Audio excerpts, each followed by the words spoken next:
السلام عليكم ورحمة الله وبركاته. إن الحمد لله والصلاة والسلام على رسول الله وعلى آله ومن والاه.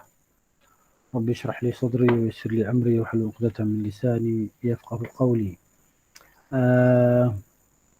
Kita hari ini bersama dengan kitab Lum'atul I'tiqad Al-Hadi ila Khair Rasyad. Pada muka surat 59 ya. Kenaan dengan kata Syekh di sini dia yang dipetik daripada firman Allah Taala dalam surah disebut surah tadi hadis ya. Hadis tentang sifat nuzul ya. Sifat yang ke-10 iaitu sifat an-nuzul, bahawa Nabi sallallahu alaihi wasallam bersabda, yanzilu rabbuna tabaraka wa ta'ala kulla lailatin ila sama'id dunya. Tuhan kita turunlah oleh Tuhan kita, ya Allah turun, mana Allah yang maha mulia dan maha tinggi turun setiap malam ke langit dunia. Okey. Ini sifat an-nuzul, sifat turun.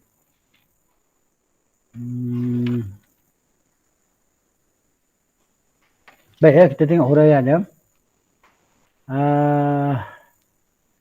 Jadi sifat turun Allah Subhanahu wa taala adalah satu daripada sifat-sifat yang sabit bagi Allah Taala. Sabit dengan apa? Sabit dengan nas, sunnah, dengan hadis, dan sabit dengan ijma' as-salaf, kesepakatan generasi awal. Okay? Yang hadis dalam hadis muttafaqun alaih, hadis disepakati oleh Al-Bukhari dan Muslim.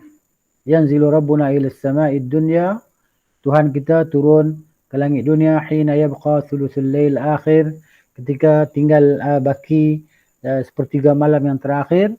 Maka Allah berfirman, fayaqul ma yad'uni, siapa yang minta pada aku, fa astajibu lahu, aku nak memperkenankan permintaan dia. Sampai habis hadislah. Hadis muttafaqun alaih. Okey, jadi ijma' salaf sepakat generasi awal atas pensabitan sifat turun bagi Allah, dan wajib bagi kita mengisbatkan bagi Allah sifat ini tanpa kita memalingkan kepada makna lain, kan? Dan tanpa kita memadam makna ini, membatalkan makna ini, ataupun tanpa kita mengatakan bagaimana turun Allah Ta'ala, begitu juga tanpa kita menyerupakan dengan makhluk. Dan ia adalah turun yang hakiki, yang layak bagi Allah Subhanahu wa Ta'ala.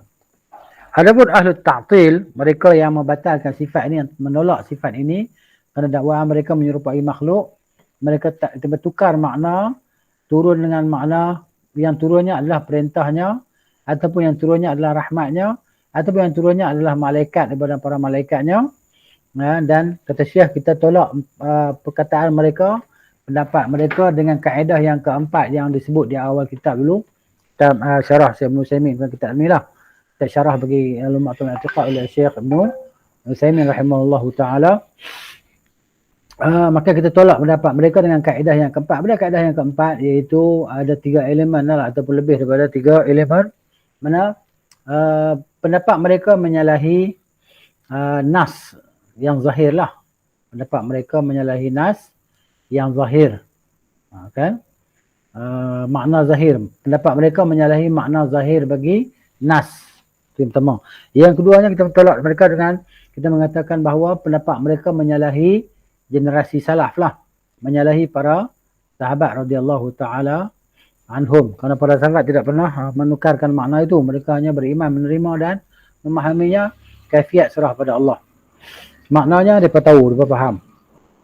Yang ketiganya, penolakan terhadap mereka adalah apa dia? Dengan kita katakan bahawa tidak ada dalil yang sahih yang menyokong pendapat mereka. Itu 3 cara dalam kaedah yang keempat bagi kita untuk menolak segala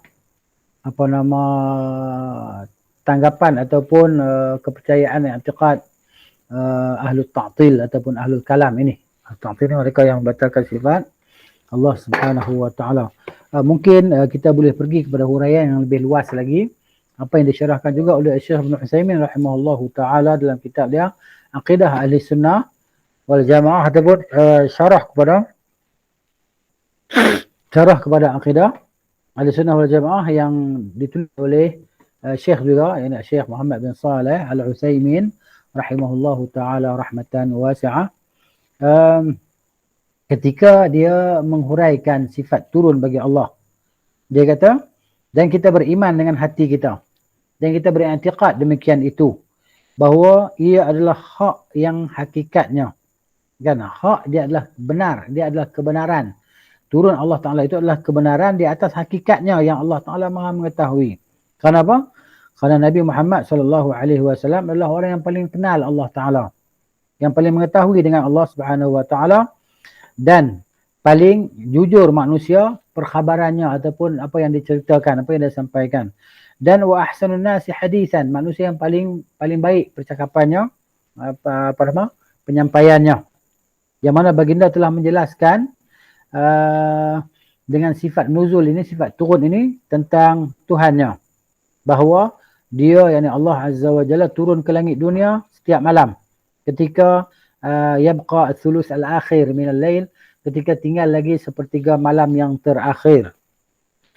Malam tu bagi tiga lah maksudnya, kan, yang terakhir. Turun ke langit dunia. Jadi perbuatan turun itu, kan, yanzil itu adalah disandarkan kepada Allah Subhanahu wa taala. Maka turun Allah Taala itu dengan nafsihi, dengan dirinya Azza wa Jalla. An-nafs, mana isbat sifat an-nafsu, mana sifat an-nafs oleh Allah Subhanahu wa taala sendiri dalam Al-Quran. Dan tidak berhajat kita nak kata dengan zat dia, sebab Allah tidak mensabitkan perkataan zat. Perkataan zat tidak ada nas dalam Al-Quran ataupun hadis yang menyebut tentang zat. Yang ada hanya penyebutan tentang sifat an-nafs. Kataba ala nafsihi ar-rahmah, Allah telah menuliskan ke atas dirinya, nafs, diri Allah Taala itu. Jadi dia turun dengan diri dia sendiri Azza wa Jalla, kan? Kenapa? Setiap perbuatan Allah, setiap perbuatan yang Allah Taala sandarkan kepada dirinya, maka itulah yang dinisbahkan kepada dirinya, diri Allah Subhanahu wa taala, ya. Jadi dan huraian tentang perkataan Allah Taala turun ke langit dunia. Dunia ni apa dia? Dunia. Ya, dunia ni maksud langit dunia ni yang langit yang mendekati kita lah, langit yang pertama di atas kita, tu langit dunia. Walaupun langit itu maksudnya langit yang langit yang kita kata yang tidak ada perantara antara kita dan langit pertama tadi, tapi jaraknya teramat jauh lah, tiada siapa pun yang dapat sampai ke sana melainkan dengan izin Allah Subhanahu wa taala dan kehendaknya. Jadi langit dunia ni langit yang terbawah lah, sebab langit ada 7 lapis, kan. Langit ada 7 lapis yang sebagaimana nas Al-Quran, hadis jugalah, ya. Jadi Allah Azza wa Jalla turun dengan sifat turun yang layak baginya Subhanahu wa ta'ala. Maha suci Allah lagi maha tinggi. Dan tak mungkin untuk kita menggambarkan kaifiat turunnya. Tak mungkin bagi makhluk untuk gambarkan macam mana Allah Ta'ala turun. Kalau seseorang cuba untuk menggambarkan sifat turun Allah Ta'ala, nasihat dia sendiri akan membantahnya. Tak betul ni. Dia tergambar dalam fikiran dia, maka dia sendiri akan membantahnya. Okay? Kerana inilah maka orang-orang yang cuba untuk menggambarkan kaifiat Allah Ta'ala turun, lalu mereka sendiri yang mengingkarinya. Okay? Maka mereka berkata, bagaimana kita beriman bahawa Allah Ta'ala itu maha tinggi, kemudian dia turun ke langit dunia? Ini mustahil, kata dia. Maka kita jawab, jangan engkau jangan engkau cuba untuk menggambarkan kaifiat turun Allah Ta'ala itu. Sebab mereka ni cuba menggambarkan macam mana Allah Ta'ala turunkan. Ahlul kalam ni, mereka cuba nak gambarkan macam mana Allah Ta'ala turun. Sedangkan kita ahli sunnah yang sebenarnya tidak menggambarkan, tidak boleh menggambarkan. Kita katakan bahawa turun Allah Ta'ala itu tidak kita ketahui kaifiatnya, dan dia turun dengan cara yang layak baginya Subhanahu wa ta'ala. Dan itu tidak menafikan kesempurnaan ataupun sifat kesempurnaan Allah Azza wa Jalla. Okay? Para sahabat radhiyallahu anhum ketika Rasulullah sallallahu alaihi wasallam menceritakan kepada mereka tentang turunnya Allah Taala ke langit dunia, mereka tidak pernah bertanya kepada Rasulullah, "Ya Rasulullah, macam mana Allah turun?" Dia tak pernah tanya soalan tu. Dia hanya terima beriman saja. Sedangkan para sahabat bukan orang-orang yang bodoh. Radhiyallahu anhum. Yang mana mereka tidak mengetahui. Bahkan mereka mengetahui makna turun itu. Akan tetapi di sisi mereka ada adab bersama Allah dan Rasulnya sallallahu alaihi wasallam. Ya. Jadi itulah yang menegah mereka untuk bertanya kaifiat turun Allah Taala tadi. Jadi tidak ada perkara yang boleh tidak ada perkara yang boleh menghalang mereka untuk bertanya kepada Rasulullah tentang kaifiat turun Allah. Tapi kenapa mereka tak bertanya? Jadi maknanya mereka semua, yakni para sahabat radhiyallahu anhum, mereka semua beriman bahawa Allah Taala itu turun. Kan? Yang mana demikian itu dekat Allah SWT dengan para hambanya, tapi dengan cara yang layak bagi kebesaran Allah, dan kita tak tahu kaifiat dia macam mana. Baik, sekiranya ada orang yang berkata, bagaimana Tuhan turun? Tuhan turun macam mana? Maka jawapan kita, Allahu a'lam. Jawapan kita, Allahu a'lam. Dan kita kata pula dekat kawan tu, kamu ni ahli bid'ah, anta mubtadi'. Kamu ni ahli bid'ah. Kan? Sebab itu ketika Imam Malik bin Anas rahimahullahu ta'ala ditanya tentang kaifiat istiwa, kan? Cara kaifiat bagaimana istiwa Allah Ta'ala, kan? Maka dia kata, aku tidak melihat engkau melainkan engkau ni adalah ahli bid'ah. Maka usirkan dia keluar. Usirlah dia keluar.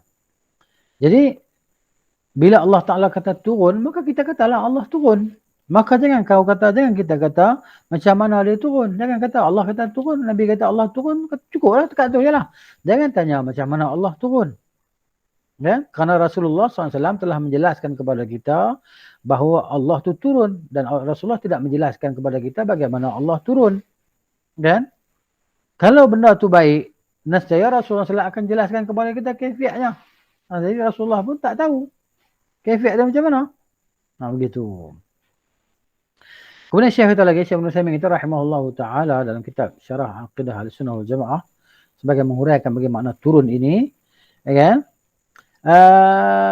Sekiranya ada orang yang berkata, adakah Allah Ta'ala turun ke langit dunia, maka di atas itu akan jadi kosong, kan? Mana bergerak sesuatu daripada satu tempat ke satu tempat, maka menyebabkan tempat yang duduk pertama itu kosong. Adakah macam tu? Maka kita jawab, kan? Adapun dari sudut adab, maka jangan kamu duk mencari-cari benda macam ni. Kan? Dan saya kata, aku akan kata kepada orang yang bertanya kepada aku soalan macam ni, aku kata kepada dia, engkau ni ahli bid'ah. Kerana para sahabat radhiyallahu anhum ketika Rasulullah SAW menceritakan kepada mereka tentang sifat ini, mereka tak bertanya Rasulullah pun, adakah aras tu kosong bila Tuhan turun ke bawah, ke langit dunia? Sahabat tak pernah tanya pun soalan yang begini. Dan kata Syekh, aku peliklah dengan perkataan Syekhul Islam rahimahullahu ta'ala tentang ini, kan? Tentang macam mana dia jawab soalan orang bertanya aku ni, kan? Jadi mana yang sepatutnya Syekh kata, kita jawab Allahu a'lam lah, kita tak tahu. Tapi Syekhul Islam jawab, kata dia ada jawapan dia. Tapi itulah Syekh Ibn Utsaimin dia tak setujulah dengan jawapan Syekhul Islam Ibn Taimiyah itu. Cumanya dia cari keuzuran untuk Syekhul Islam Ibn Taimiyah. Maknanya dia kata Syekhul Islam terpaksa menyebut perkara ni kerana apa? Manusia bercakap pada benda tu, kan? Jadi jika tidak, kalau ikut asalnya, tak ada benda ni, para sahabat tak pernah cakap walaupun satu huruf tentang perkara ni, kan? Gitu. Jadi wajib diam tentang perkara ini. Tetapi apabila kita ni diuji, kan, dengan soalan yang macam ni, kita kata ulama ni ada 3 pendapat lah tentang ini. Yang pertama ada yang kata bahawa aras tu kosong. Yang kedua kata aras tak kosong. Ya, yang ketiga adalah tawakuf, dan kita kata Allahu a'lam. Jawapan ketiga inilah yang sebenarnya, yang sepatutnya.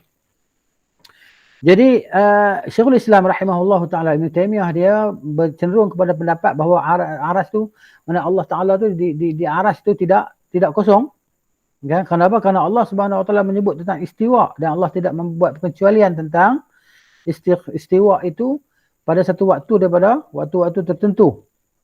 Dan dia kata untuk menghimpunkan di antara istiwa dan di antara nuzul, turun itu, nisbah kepada Allah Ta'ala adalah mungkin. Jika nisbah kepada makhluk, tak mungkin. Macam mana mungkin kita pergi ke situ, daripada sini kita pergi ke jarak 2 meter, 3 meter di sana, kemudian tempat duduk kita tak kosong. Itu bagi makhluk. Ataupun bagi Allah Subhanahu Wa Ta'ala, benda tu mungkin. Allah turun ke langit dunia dan Allah Ta'ala masih beristiwa di atas aras. Jadi benda ni tak boleh masuk akal lah. Tak boleh masuk akal. Kenapa? Kerana makhluk ni dia ada had dia, batasan dia. Ini makna jawapan daripada Syekhul Islam Ibn Taimiyah rahimahullah ta'ala. Adapun jawapan yang sepatutnya kita jawab bila orang tanya macam tu, macam mana? Kalau Allah, kamu kata Allah turun ke langit dunia, langit kosong lah. Tempat dia istiwa itu kosong lah. Kan? Allah masih di atas segala-galanya lah. Jadi Allah di atas tu kosong lah, turun ke bawah. Kita kata jawapannya wallahu a'lam. Kan? Maknanya, kamu tanya soalan ni, kamu adalah ahli bid'ah. Jawapan kita, para sahabat Nabi tak pernah bertanya apa benda yang macam kamu tanya ni. Kamu lebih pandai daripada sahabat kah? Kamu lebih cerdik daripada para sahabat kah? Rasulullah SAW ketika Rasulullah menjelaskan sifat turun Allah Ta'ala ke langit dunia, Rasulullah tak cerita pun pada para sahabat tentang kaifiat turun Allah Ta'ala macam mana. Kan? Kamu lebih hebat kah daripada para sahabat? Dan kamu nak challenge Rasulullah SAW kah? Gitu. Itu jawapan kita yang sepatutnya kita jawab kepada orang yang keluarkan soalan-soalan akal macam ni. Kan? Pertama kita kata kamu nak jadi, kamulah yang musyabih, kamu yang mentasbihkan Allah, kamu berfikir. Bagaimana nak mentasbihkan Allah dengan makhluk? Padahal kita ahli sunnah mengatakan Allah tidak menyerupai makhluk dah. Gitu. Jadi bila sebut tak serupa makhluk, jangan dia fikirlah macam mana. Kaifiat dah tak boleh fikir. Baik. Ini cara dia lah. Kan? Itu maknanya pengisbatan sifat nuzul bagi Allah Subhanahu Wa Ta'ala.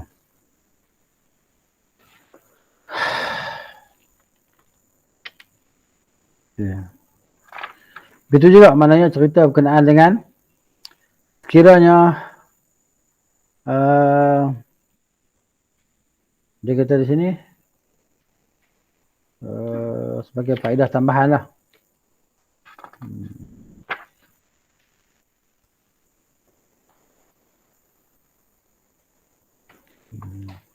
Baik, lagi satu yang kita boleh jawab ya. Yang kita boleh jawab orang yang tanya soalan yang macam tu. Yang tanya soalan macam tu, bahawa adakah tempat Allah tu kosong kalau Allah turun ke langit? Kan, yang Allah tu maknanya di atas sana kan? Di atas segala-galanya tadi. Dia di situ kosong dan bila turun ke langit dunia, jawapan kita kata, adakah engkau ni berantiqad bahawa Allah Ta'ala ni tak tahu untuk menjelaskan kepada Nabi SAW kaifiat turun dia? Adakah Allah terlupa nak menjelaskan? Adakah kamu percaya macam tu? Adakah kamu i'tiqad macam tu? Kalau dia kata ya dia i'tiqad tu, maka dia jadi kafir lah. Kalau i'tiqad macam tu, maka dia jadi kafir. Kan? Jadi kalau dia kata tak tahu, bila tak tahu kita kata beriman dengan nas, sudahlah. Beriman macam tu, percaya dan terima. Kan? Jangan kamu nak fikir-fikir lagi. Sebab kita ni tak tercapai. Kita antara makhluk pun tak tercapai fikiran kita, tambah dengan kita dengan Tuhan yang mencipta segala makhluk tadi. Allah Jalla Jalaluhu. Itu cerita dia kan. Baiklah. Jadi harap itulah dia sedikit huraian berkenaan dengan sifat nuzul, sifat turun Allah Subhanahu Wa Ta'ala. Jadi Allah turun bukan macam makhluk. Allah tidak sama dengan makhluk. Turun lah. Tak boleh fikir macam mana. Siapa yang tanya macam mana, maka dia ahli bid'ah. Kan? Ahli bid'ah yang akidah dia, maknanya bimbang yang dia berakidah dengan akidah yang rosak lah. Okay? Tidak beriman dengan sifat yang Allah isbatkan dalam yang Nabi SAW isbatkan dalam hadisnya, sifat turun Allah Subhanahu Wa Ta'ala tadi.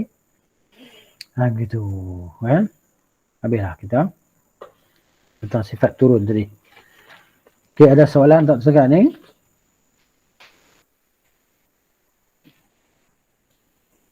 Ada soalan tak? Tak ada. Boleh faham? Jadi maknanya kesimpulan dia kan kita kaifiat kita tak tahu macam mana. Wallahu a'lam. Bila orang kata mana boleh tanya soalan macam tu?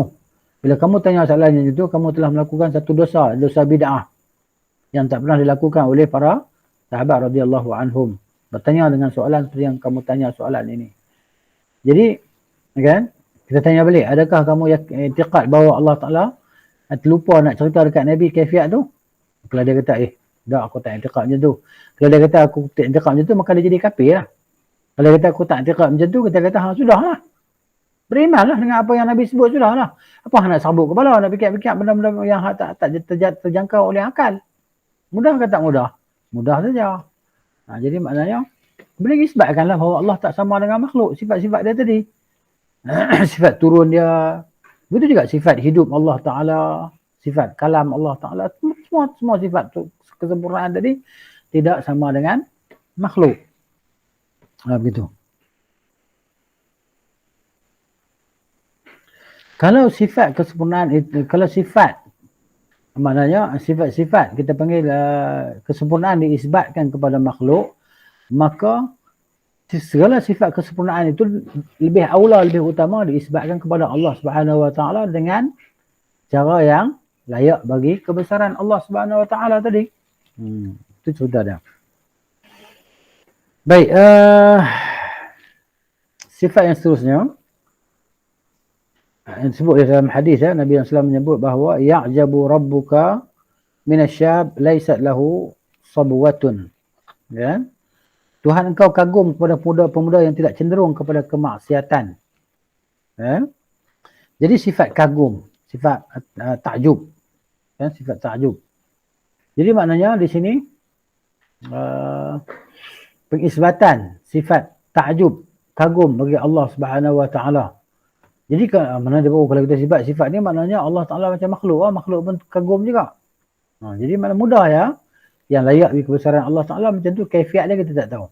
Jadi al-ajab kata Syekh Ibn Taimiyah rahimahullah taala, daripada sifat-sifat yang sabit bagi Allah Taala, sabit dengan Al-Quran dan As-Sunnah. Sabit dengan Al-Quran dan As-Sunnah. Adapun sifat yang sabit dengan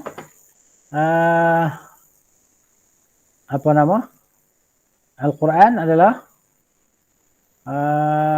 firman Allah Ta'ala bal ajibta wa yaskharun. Tengok dalam, tak tengok dalam surah apa ya? Tak tengok surah bal ajibtu. Okey. Surah As-Saffat. Okey.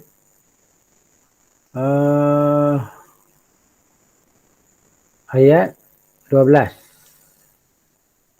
Sifat bal ajibta wa yaskharun. Okey, sifat bal ajibta wa yaskharun. Ala qiraati ta di atas, mana bal ajibtu ada qiraat. Okey, kalau kita dalam Quran surah Saffat ni kita tengok bal ajibta kan, bahkan engkau kagum. Tapi dalam sebahagian qiraat dibaca dengan dhammah bal ajibtu. Bahkan aku kagum, kata Allah. Jadi tu ni nisbah kepada Allah. Sebahagian qiraat lah. Sebahagian qiraat. Jadi qiraat dalam kitab Mushaf Usmani kita baca bal ajibta. Syekh kata ala qiraati dhammit ta, di atas qiraat didhammahkan huruf ta. Bila dhammah huruf ta, maknanya makna aku. Bal ajibtu, bahkan aku kagum, wa yaskharun, dan mereka mempersendakan. Baik, itu isbat dengan nas Al-Quran tentang sifat al-ujub, ataupun al-ajab, sifat al-ajab, sifat kagum, ajab kan. Wa qala an-nabi sallallahu alaihi wasallam, hadis yang kita baca tadi lah, riwayat Ahmad dalam musnad dia kan, dari Uqbah bin Amir radhiyallahu anhu, tapi terdapat padanya Ibnu Lahiyah, orang yang dhaif. Tapi para ulama salaf mereka ijma'. Jadi generasi awal, ini para sahabat radhiyallahu anhum, mereka berijma', bersepakat di atas pensabitan sifat al-ajab, al-ujub, sifat kagum bagi Allah. Jadi maka wajib kita mengisbatkan bagi Allah Ta'ala sifat ini tanpa kita memalingkan maknanya. Ajab, ujub yang macam mana, kagum yang macam mana, yang layak bagi kebesaran Allah. Kan? Yang kita tidak boleh membatalkan makna perkataan itu. Allah sebut perkataan tu adalah, dan makna dia lah. Bukan makna lain. Dan kita tidak mengatakan bagaimana sifat itu, dan kita tidak menyerupakan dengan apa-apa makhluk. Dan dia adalah sifat yang ajab, sifat ajab ataupun sifat kagum yang hakiki, yang layak bagi Allah Subhanahu wa Ta'ala. Adapun ahlu ta'til ni siapa? Ahlu kalam yang membatalkan sifat ini. Mereka menafikan sifat ini. Dia berkata, mana boleh Allah ada sifat ajab ni? Mana boleh Allah ada sifat kagum ni? Kan? Jadi mana Allah ada perasaan kah? Sama dengan makhluk kah? Nampak dia apa? Pergi ke situ. Jadi mereka inilah yang musyabbihah yang sebenarnya puak-puak ni. Adapun kita kata, tidak, kita menafikan persamaan dengan makhluk. Berulang-ulang kali kita duk sebut-sebut kan. Jadi ahlu ta'til mereka yang menafikan sifat bagi Allah, mereka tafsirkan ia dengan majaz, pinjaman. Kan? Ataupun simbolik. Dia simbolik kepada sifat kagum. Bukan sifat kagum yang sebenar kata mereka. Okey. Dan bagaimana kita nak menolak pendapat mereka ini, iaitu dengan kaedah yang keempat tu yang Syekh lalu sebut dalam ni kan, dalam penolakan terhadap ahlu kalam ni. Maknanya guna kaedah yang keempat. Apa kaedah yang keempat itu dalam penolakan terhadap ahlu kalam, iaitu yang pertamanya pendapat mereka menyalahi nas zahir, menyalahi makna zahir nas. Itu yang pertama. Kemudian yang keduanya pendapat mereka menyalahi generasi salaf. Generasi salaf tidak berpendapat seperti pendapat mereka. Yang ketiganya, bahawa tidak ada dalil yang sahih yang menyokong pendapat mereka. Itu dia cara penolakan terhadap ahlul kalam ni lah. Ini dia. Kemudian Syekh Ibn Utsaimin dia kata lagi rahimahullahu taala, wal ajabu naw'an. Sifat ajab ni, sifat kagum ni ada dua jenis. Yang pertamanya, ayyakuna sadiran an khafa'il asbab 'ala al-muta'ajjab. فيندهش له ويستعظمه ويتعجب منه وهذا مستحيل على الله تعالى لأن الله لا يخفى عليه شيء. Sifat ajab yang pertama ni, yang jenis pertama ni mustahil ke atas Allah Ta'ala. Yang mana? Ia terbit. Kan? Terbit daripada perkara yang kita lihat, yang dilihat, yang menakjubkan. Kan? Yang menakjubkan, lihat, yang asalnya kita tak nampak. Asalnya kita tak tahu pun. Tak ada pengetahuan kita tentang itu. Tapi bila kita melihatnya, kita kagum. Kita merasa, dahsyatnya benda ni. Kan? Ini mustahil ke atas Allah Subhanahu Wa Taala. Kenapa? Kerana Allah Ta'ala tidak tersembunyi atasnya oleh suatu pun. Kan? Itu yang pertama. Yang keduanya, ayyakuna sababa. Yang keduanya, sebab. Sebabnya adalah berlaku sesuatu. Kan? Yang seperti yang seumpamanya, kan? Dia kata an-nadha'irihi, seperti berlaku sesuatu seperti seumpamanya au amma yang bagi an yakuna alaihi, ataupun dia kata dia terbit, yakun khuruj syai', keluar sesuatu, berlaku sesuatu, kan? Yang mana ilmu tu dah ada kepada yang kagum tadi. Mana pengetahuan tu dah ada pada Allah Subhanahu Wa Taala. Allah dah memang dah mengetahui dah. Kan? Apa benda tu? Jadi ini adalah sabit bagi Allah Subhanahu Wa Taala. Tak tersembunyi daripada pengetahuan Allah Subhanahu Wa Taala. Bahawa benda tu berlaku dengan kehendak Allah. Semua benda berlaku dengan kehendak Allah Taala. Kan? Dan ia pun berlaku ketika itu. Kan? Dan Allah Subhanahu Wa Taala Maha mengetahui. Kan? Tentang itu. Allah kagum tentang itu. Ini sabit bagi Allah Subhanahu Wa Taala. Sebab apa? Dia punya kaedah dia tidak tersembunyi daripada Allah Subhanahu Wa Taala, yakni daripada ilmu Allah. Allah Maha mengetahui. Tapi benda tu maknanya bila sampai masa yang Allah kehendaki dia berlaku, maka Allah maknanya dengan kehendak dia tadi benda tu berlaku dan ada sifat kagum bagi Allah Taala kepada perkara tersebut. Yang tidak sama bagi makhluk. Tentu tidak sama. Jadi maknanya cara pengisbatan dia adalah tidak menyamai makhluk. Okey.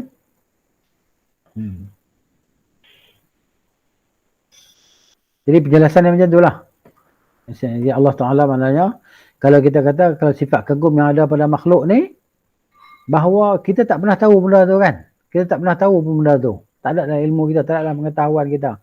Tiba-tiba dia berlaku di hadapan kita, ataupun kita tengok, ataupun kita dengar, maka kita rasa, kagum, rasa dahsyatnya, hebatnya. Jadi maknanya, itu yang layak bagi makhluk. Dan ia menyalahi bagi Allah Subhanahu Wa Ta'ala. Okay. Waalaikumsalam. Ada orang tanya soalan ke? Okay. Waalaikumsalam warahmatullahi. Ya, kagum, sifat kagum yang layak bagi Allah. Okey. Ada soalannya? Soalan apa ya? Oh, terangkan lagi. Maknanya kita nak terangkan macam mana? Terang dia secara ringkas macam ni. Secara ringkasnya kita boleh faham sifat kagum yang layak bagi Allah Subhanahu Wa Taala yang tidak menyerupai makhluk. Tidak menyerupai sifat kagum makhluk. Kagum macam mana? Kagum yang layak. Tak boleh tanya macam mana lah. Kaifiat dia macam mana? Tak boleh tahu lah kaifiat dia. Kaifiat dia Allah Ta'ala yang maha mengetahui. Tapi kita faham tak makna kagum tu? Kita faham kan makna kagum tu. Macam makna hidup lah. Kita faham makna hidup tu. Begitu juga sifat-sifat yang lain kita faham. Bila Allah sebut turun tadi kita faham. Cumanya kita tak tahu sifat kaifiat dia macam mana. Allah Ta'ala saya yang maha mengetahui tentang diri dia. Tapi bila Nabi SAW isbatkan sifat itu, kan? Dan Allah Ta'ala isbatkan sifat itu, maka kita isbatkan, cara kita isbat macam mana? Yang tidak menyamai makhluk dia dan kaifiat dia hanya dia yang maha mengetahui. Siapa pun tak tahu kaifiat dia. Dan untuk penjelasan yang lebih sikit, bagaimana disebut oleh Syekh Utsaimin rahimahullah, kagum ni sifat kagum. Oh, kagum ni ajab. Macam kita tengok sesuatu benda tu kita rasa macam hebatnya. Gitu. Kan? Hebatnya. Kita berasa kagum, kita berasa takjub. Takjub kan? Takjub atau takjub? Faham tak makna takjub? Kan? Takjub. Berasa macam, kan? Kita rasa benda tu macam hebat. Gitu. Fun. Ya, fun. Kan? Faham. Funny. Faham. Okey, faham. Jadi maknanya, itu dia rasa takjub. Jadi takjub Allah Ta'ala tu Allah tengok kepada seorang hamba, seorang pemuda. Kan pemuda ni, biasanya pemuda ni, dia suka nak buat benda segala benda. Dia nak try yang ni kan. Dia tak kira benda maksiat ke, benda pahala ke. Kan dia, tak apalah nanti aku tobat lah, aku nak buat dulu kan. Dia nak try nak buat. Jadi di sana ada pemuda yang dia tak suka melakukan benda-benda maksiat ni. Benda-benda dosa ni. Kenapa? Ada perasaan dia, Allah maha melihat dia, Allah maha mengetahui. Kan? Gitu. Jadi maknanya Allah kagum terhadap, Allah tengok seorang pemuda hebat pada pemuda tadi yang tidak cenderung untuk melakukan maksiat. Sebab apa? Sebab biasa pemuda ni kan, biasanya orang muda ni ke arah tu lah. Dia tak kisah nak buat apa benda pun sebab dia orang muda kan. Dia ingat dia tak mati lagi dan sebagainya. Begitu. Jadi bila kagum di sini maknanya Allah Ta'ala nak memberikan pahala lah. Kan, kegaguman Allah Ta'ala tadi. Tapi kita kena kata kagum yang layak bagi kebesaran Allah. Bukan seperti kagum makhluk. Kerana kagum makhluk, takjub makhluk ni, apabila kita ni melihat sesuatu yang kita tak pernah tahu sebelum ni kan. Contohnya kita tengok ada orang boleh melompat setinggi 5 meter ke 3 meter kalau lompat. Hebatnya. Dahsyatnya. Yang mana sebelum ni tidak pernah ada pengetahuan tu pada diri kita bahawa tak terlintas dalam diri kita bahawa ada orang boleh lompat setinggi itu. Nampak tak? Ataupun, ada kereta cantik. Kereta ni tak pernah tengok kereta ni kan. Tak pernah tengok. Tiba-tiba ada seorang dia boleh keluarkan satu bentuk, reka bentuk kereta yang hebat. Jadi semua orang kagum tengok. Jadi kagum makhluk ni tidak ada pengetahuan sebelum itu. Jadi kagum Allah Ta'ala sesuatu yang tidak tersembunyi daripada Allah Subhanahu Wa Ta'ala, yang mana kita mengetahui Allah tidak tersembunyi daripada dia segala sesuatu. Jadi maknanya itu nak isbatkan tentang sifat kagum yang layak bagi kebesaran Allah, dan ataupun yang layak bagi Allah Subhanahu Wa Ta'ala, sifat takjub ataupun kagum tadi. Jadi macam mana nak lebih-lebih cakap tak boleh lah. Cakap dia macam mana? Itulah dia kagum, takjub, al-ajab. Itulah dia makna dia dan kaifiat dia hanya Allah Ta'ala saja yang mengetahui. Kita faham makna, kita tak tahu kaifiat. Kalau ada orang tanya soalan macam tu, macam mana kaifiat dia? Kita kata kamu ni ahli bid'ah. Para sahabat tak pernah tanya soalan yang kamu tanya, kamu pergi tanya. Kamu hebat pada sahabat kau. Adakah kamu nak kata Allah terlupa nak jelaskan kepada Nabi SAW? Allah Tu pun ada. Bila dia kata macam tu, kalau kamu kata ya, kafir lah kamu. Itu maksud dia. Jadi, kalau kamu kita tidak, maka kita beriman macam tu sudahlah. Allah kata ajab lah, kagum. Kau faham tak perkataan ajab tu? Dalam bahasa kita perkataan kagum, faham tak? Faham sudahlah takat tu. Titik di situ. Itu maksud dia. Jadi inilah dia akidah yang benar. Tanpa kita nak ceritanya macam mana aku sabuk kepala. Kan? Siapa suruh kamu bersabuk kepala? Allah tak suruh kamu fikir. Sahabat-sahabat tak buat benda macam kamu buat ni. Begitu. Jadi akhirnya mereka sampai kepada natijah nak kata orang tadi mujassimah. Nak kata kita ni mujassimah, mentajsimkan Allah, menyerupakan Allah dengan makhluk. Siapa yang hakikatnya menyerupakan Allah dengan makhluk? Mereka lah. Yang mengatakan Allah Ta'ala berfikir dalam kepala otak mereka kalau kita isbat ni Allah diserupa dengan makhluk. Habis itu Allah turunkan perkataan tu, Allah turunkan lafaz itu tentang sifat dia. Allah tak tahu ke? Kan? Ataupun maknanya Allah turunkan perkataan tu tak ada makna supaya makhluk hamba manusia tak boleh faham perkataan tu. Jadi kenapa diturunkan Al-Quran kalau Al-Quran tu diturunkan untuk tidak kita memahaminya? Itu maksud dia. Boleh faham tak? Boleh kot insya-Allah. Jadi akidah sebenarnya yang paling mudah lah sebenarnya. Kan? Tak ada berbelit-belit. Ilmu kalam tu yang payahnya. Ilmu kalam yang payah. Ilmu akidah ahli sunnah. Yang sebenarnya tidak susah, tidak payah. Kan? Itu contoh dia. Boleh ya? Baik, kemudian dalam hadis yadhakullahu ila rajulaini yaqtulu ahaduhuma al-akhara thumma yadkhulani al-jannah. Okey.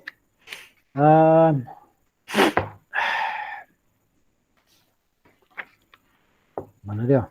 Dia tertinggal perkataan tu. Ya kan? Cuma yadkhulani tertinggal situ. Sepatutnya ada perkataan lagi al-jannah. Jadi maknanya apa makna dia?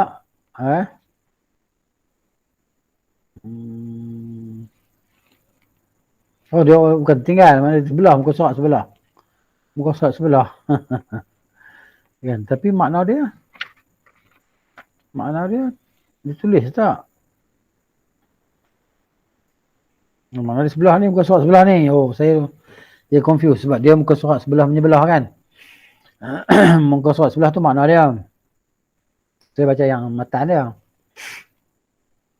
Maksudnya adakah seperti Allah kasih pada hamba-Nya? Ya, sama. Allah kasih pada hamba dia. Kasih yang layak bagi kebesaran Allah. Bukan kasih macam makhluk kasih. Kita kalau kita kasih pada seorang, tapi ada sebab kan? Mana kita dapat manfaat daripada orang tersebut. Sebab tu kita kasih pada dia. Allah Ta'ala kasih pada hamba dia. Allah tak ambil manfaat daripada hamba dia. Kan? Itu. Jadi, yang jelasnya, yang mudah faham, sifat kasih yang layak bagi Allah. Kaifiat dia, wallahu a'lam. Jangan tanya kaifiat. Jangan tanya macam mana kasih Allah. Kerana para sahabat tidak pernah bertanya tentang mana kasih Allah tu macam mana. Kan? Cuma yang Nabi nak bagi kita faham, Nabi sebut bahawa tentang wanita tawanan tu kan. Yang dengan baby dia. Nabi kita hamba tengok wanita tu dengan baby dia. Macam mana kasih dia pada baby. Jadi Allah ni lebih mengasihi. Maha mengasihi hamba-hambanya. Nampak tak? Jadi maknanya tak ada banding lah. Tak boleh lah. Jadi kita faham sifat kasih kan. Tapi yang layak bagi kebesaran Allah Ta'ala. Sebab tu Allah tu maha pengasih. Okay. Masuk pula kita pada yang seterusnya. Yadhakullahu ila rajulaini yaqtulu ahaduhuma al-akhara thumma yadkhulani al-jannah. Allah tertawa kepada dua orang yang membunuh satu sama lain. Kemudian kedua-duanya masuk syurga. Macam mana cerita ni? Kan? Kau ni A bunuh B. B mati. A nanti pun mati juga. Bila akhirat besok, kedua-dua orang ni masuk syurga. Cerita dia macam mana? Cerita dia mudah ya. Kan? Yang berlaku peperangan jihad kan, bertempur antara A dengan B. A orang kafir, B orang Islam. A dia bunuh B. B mati, syahid, masuk syurga. Nanti selepas beberapa lama A pula masuk Islam. A pula masuk Islam. Kemudian dia mati dalam keadaan dia mati Islam dan mati beriman, ataupun dia mati berjihad juga, mati syahid. Maka kedua-dua mereka masuk syurga. Sebab tu Allah Ta'ala ketawa. Ketawa macam mana? Yang layak bagi kebesaran Allah, yang layak bagi Allah, kan? Tak boleh tanya macam mana, hanya Allah Ta'ala sahaja yang mengetahui kaifiat dia. Kaifiat dia ada tak? Kaifiat ketawa tu. Kaifiat ketawa tu ada. Tapi cara kaifiat tu kita tak tahu. Makna dia kita tahu. Kaifiat tu ada. Tapi macam mana? Kita tak tahu. Hanya Allah yang mengetahui tentang dirinya. Nabi SAW pun tak tahu kaifiat dia. Sebab tak diberitahukan oleh Allah Ta'ala. Kalau diberitahu oleh Allah, Nabi akan beritahu kat kita lah. Sebab Nabi sifat dia tabligh, menyampaikan, tidak menyembunyikan. Itu maksud dia. Sallallahu alaihi wasallam.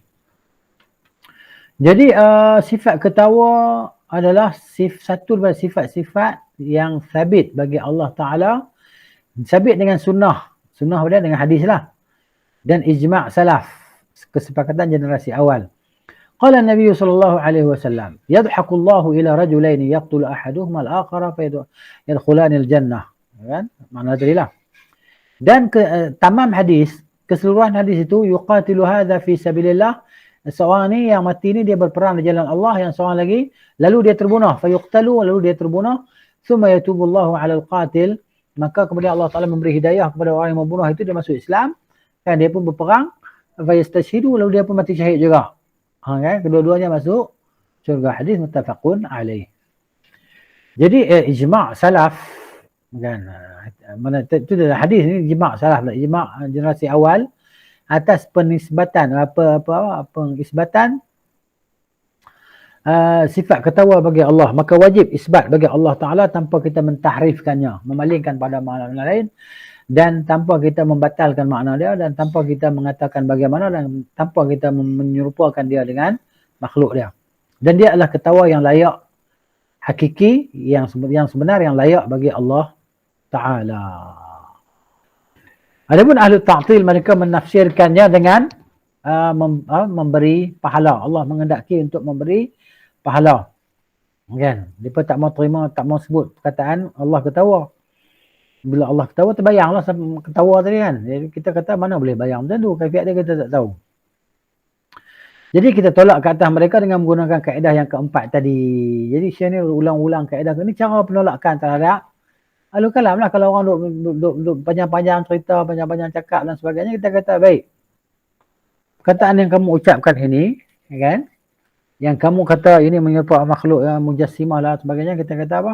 Baik, apa yang kamu ucapkan itu menyalahi makna zahir nas, kan? Zahir nas. Zahir nas makna macam tu, makna ketawa lah. Jadi bila kamu pusingkan makna lain, kamu tolak makna dia, maka kamu telah menyalahi nas yang asli. Kemudian yang keduanya, perbuatan kamu menyalahi generasi awal. Yang ketiganya, tidak ada satu pun dalil yang sahih menyokong pendapat kamu. Itu dia cara dia. Ya? Baik, ini sifat ketawa yang disebabkan oleh Allah Subhanahu wa taala. Macam mana? Tak tahu macam mana. Kaifiat dia kembali kepada Allah. Kaifiat dia ada ke tak ada? Adalah, tapi hanya Allah yang Maha mengetahui kaifiatnya macam mana. Dan maknanya, itulah dia maknanya. Dalam bahasa Arab tadi, kalau terjemah dalam bahasa kita, makna ketawa itulah dia makna dia. Nah, itu maksud dia. Jelas kan? InsyaAllah, mudah-mudahan lah. Baik. Kata Syekh di sini, فَهَذَا مَا أَشْبَهُ مِمَّا صَحَّ سَنَدُهُ. Hadis ini dan hadis-hadis lain seumpamanya yang sahih sanadnya serta dihukum adil para perawinya, kita beriman dengannya tanpa menolak maupun mengingkarinya. Kita tidak mentakwilnya dengan takwilan yang bertentangan dengan zahirnya. Kita juga tidak menyamakannya dengan sifat-sifat makhluk maupun menyamakannya dengan ciri-ciri perkara baru. Kita yakin bahawa tidak ada yang serupa maupun sebanding dengan Allah Subhanahu wa ta'ala. Tidak ada sesuatu pun yang serupa dengannya. Sifat Al-Rahman ala Arsistawa. Okey, sifat As-Sami' Al-Basir. Kalau As-Sami' Al-Basir, dia memang melihat lagi maha mendengar. Kita dah lepas dah sifat ni.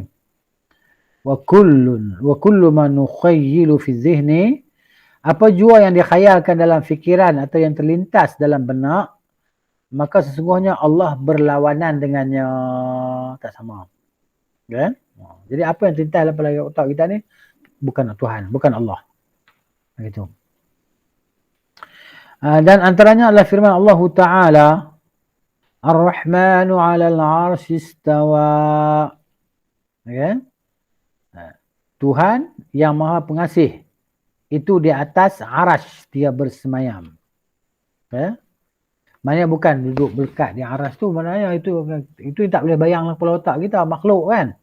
Dia Allah Ta'ala tidak berhajat kepada aras. Allah di atas segala-galanya, berpisah daripada makhluknya. Aras tu makhluk. Aras Allah Ta'ala tu makhluk. Dan Allah Ta'ala berpisah daripada makhluknya. Tidak berhajat kepada makhluknya. Begitu. Juga firman-Nya Allah Ta'ala, adakah kamu semua amintum man fis sama'i? Adakah kamu semua berasa aman daripada siksaan Tuhan yang di langit? Tuhan yang di langit maksudnya Tuhan yang di atas segala langit. Bukan Tuhan duduk dalam langit. Bila Tuhan duduk dalam langit, Tuhan tu makhluk lah. Jadi maknanya yang di langit maksudnya yang di atas segala langit. Jadi fi di sini makna ala wartafa'a, makna di atas segala langit. Okey. Jadi istiwa Allah Ta'ala, bersemayamnya Allah Ta'ala adalah sifat-sifat yang sabit bagi Allah Ta'ala bil Quran was sunnah, dengan kitab dan Quran dan sunnah dan ijma' salaf. Ya, sabit sifat istiwa tadi. Yang kita baca tadi, Ar-Rahmanu 'alal 'arsy istawa kan. Ar-Rahmanu 'alal 'arsy istawa. Jadi disebut perkataan istiwa dalam Quran ini pada 7 tempat ya. 7 tempat dalam Al-Quran tentang istiwa. Tsumma istawa 'alal 'arsy kan. Dan sabda Nabi SAW, kata Syekh Ibn Utsaimin rahimahullah ta'ala, di sini disebut hadis huraian dia tentang syarah kitab ni lah kan. Kalau ikut kitab kita ni disebut perkataan kemudian makna tanpa huraian kan. Kita berhajat kepada huraian untuk lebih kefahaman.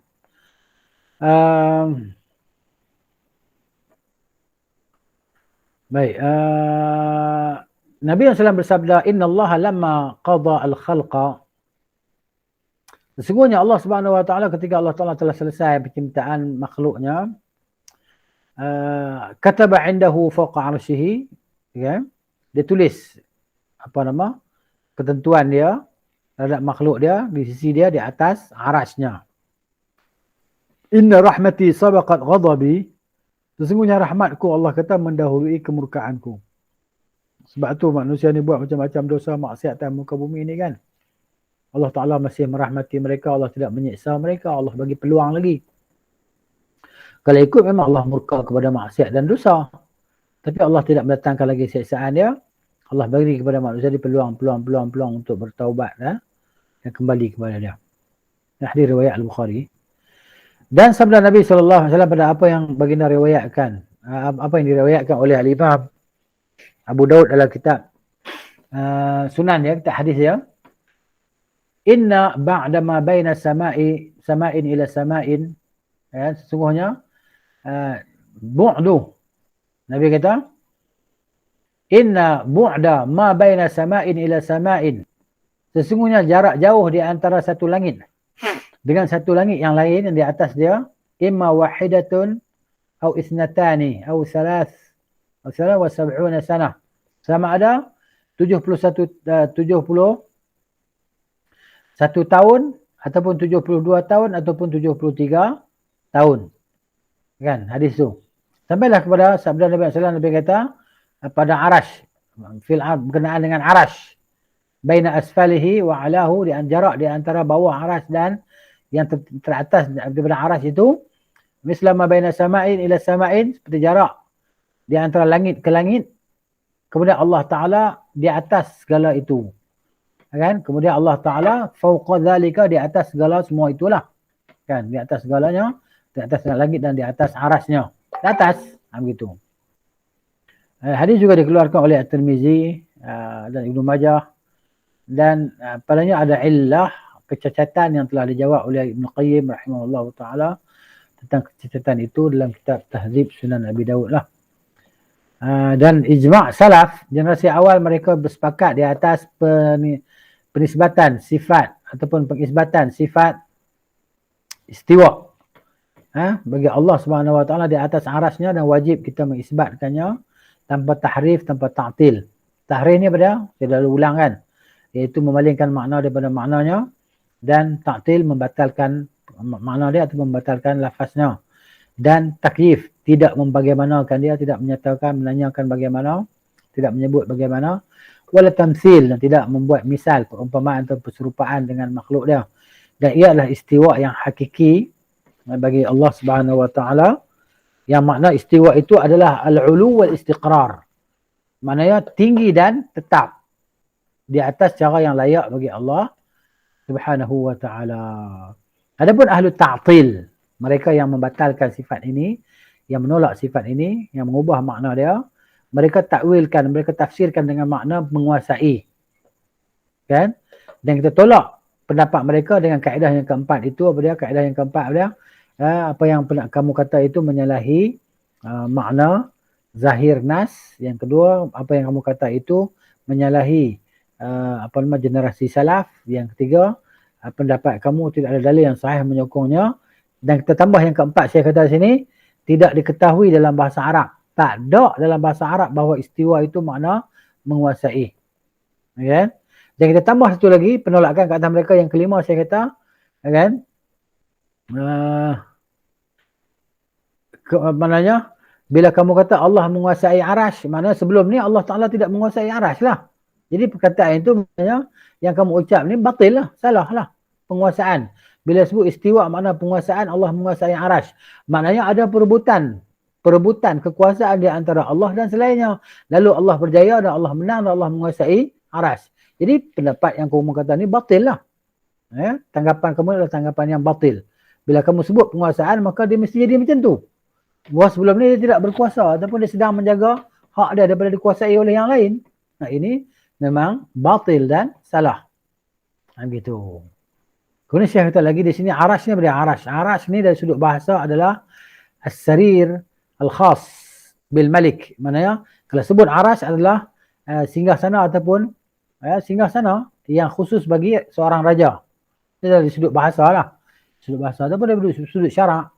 Arash yang agung, yang beristiwa di atasnya oleh Ar-Rahman Jalla Jalaluh, wa huwa a'lal makhluqat. Dia adalah makhluk yang tertinggi dan makhluk yang terbesar. Yang Allah Subhanahu wa taala sifatkan dia tu adalah besar, maha besar, dan dia itu adalah mulia, maha mulia. Itu arash. Adapun kursi adalah selain daripada arash. Lianna arash huwa mastawallahu alaihi ta'ala, sesuatu yang Allah Ta'ala istiwa. Allah istiwa di atasnya, bukan maksud istiwa macam makhluk istiwa ni, tak lah. Yang layak bagi kebesaran Allah. Dan kursi pula tempat dua maudhi' qadamain, ni tempat dua kaki. Kerana hadis yang diriwayatkan oleh Ibn Abbas radhiyallahu anhuma, bahawa Nabi kata al-kursi maudhi'ul qadamain. Kursi adalah tempat dua kaki. Wal arash la yaqdur ahadun qadruhu. Arash tidak dapat siapa pun yang mentakdirkan dia punya sifat dia macam mana. Kan? Tak ada siapa pun yang boleh mengetahui sifat dia macam mana kecuali Allah Subhanahu wa taala. Itu Hakim meriwayatkan dalam mustadraknya dan dia berkata sahih di atas syarat Al-Bukhari dan Muslim. Kemudian sifat yang seterusnya, sifat al-ulu, sifat tinggi. Jadi kita berhenti dulu di sinilah insya-Allah. Harap semua boleh dapat kefahaman, kan? Dan dia sebenarnya adalah satu yang mudah, tidak payah kan, kita terima dan beriman sudahlah. Jangan fikir-fikir kan. Gitu. Bila kita fikir tu dia sesat lah. Jadi pokok ahli akal, pokok aqlani ni dia berfikir. Takkan hukum macam mana ni kalau Allah kata ni, tentu Allah macam makhluk lah macam ni. Allah bukan macam ni. Jadi akhirnya mereka pergi kepada penafian, pembatalan sifat yang layak bagi kebesaran Allah Ta'ala. Begitu dia. Jadi wallahu ta'ala a'lamu bis-shawab. Ada apa soalan tak sekarang ni? Jadi kalau tak ada, kita jumpa lagi lah insya-Allah. Barakallahu fikum, jazakumullahu khairan. Subhanakallahumma wa bihamdika asyhadu an la ilaha illa anta astaghfiruka wa atubu ilaik. Assalamualaikum warahmatullahi wabarakatuh.